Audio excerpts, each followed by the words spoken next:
ମାଙ୍କଡ଼ କାମୁଡ଼ିବାରୁ ଘାତକ ସଂକ୍ରମଣ ବି ଭାଇରସର ଶିକାର ହୋଇ ଜଣେ ବ୍ୟକ୍ତି 16 ଦିନ ହେବ ଆଇସିୟୁରେ ଚିକିତ୍ସିତ ହେଉଛନ୍ତି। ତେବେ ବ୍ୟକ୍ତି ଜଣଙ୍କ ପାର୍କରେ ବୁଲୁଥିବା ସମୟରେ ତାଙ୍କୁ ମାଙ୍କଡ଼ କାମୁଡ଼ିଥିଲା।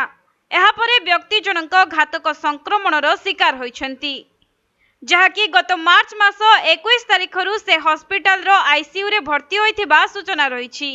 ତେବେ ତାଙ୍କୁ ଲଗାତାର ଜ୍ୱର ହେବା ସାଙ୍ଗକୁ ମଝିରେ ମଝିରେ ସେ ଚେତାଶୂନ୍ୟ ମଧ୍ୟ ହୋଇପଡ଼ୁଛନ୍ତି।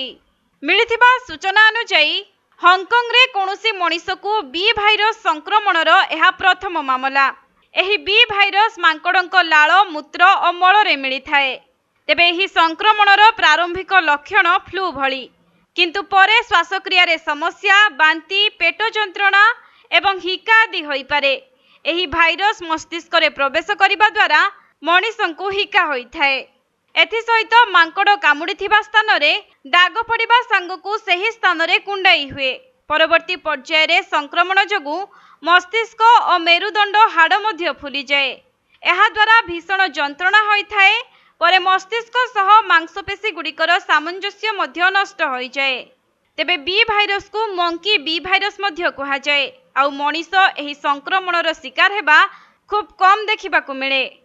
ସୂଚନାଯୋଗ୍ୟ ଯେ 2019 ମସିହା ପର୍ଯ୍ୟନ୍ତ ଏହା ଯୋଗୁଁ ମାତ୍ର 50 ଲୋକ ସଂକ୍ରମିତ ହୋଇଥିଲେ। ସେମାନଙ୍କ ମଧ୍ୟରୁ 21 ଜଣଙ୍କର ମୃତ୍ୟୁ ହୋଇଥିଲା।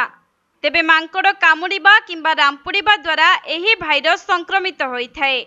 ତେଣୁ ମାଙ୍କଡ଼ ଦ୍ୱାରା ହେଉଥିବା ଏହି ଭୟଙ୍କର ସଂକ୍ରମଣକୁ ନେଇ ଲୋକଙ୍କ ଭିତରେ ଏବେ ଭୟ ସୃଷ୍ଟି ହୋଇଛି।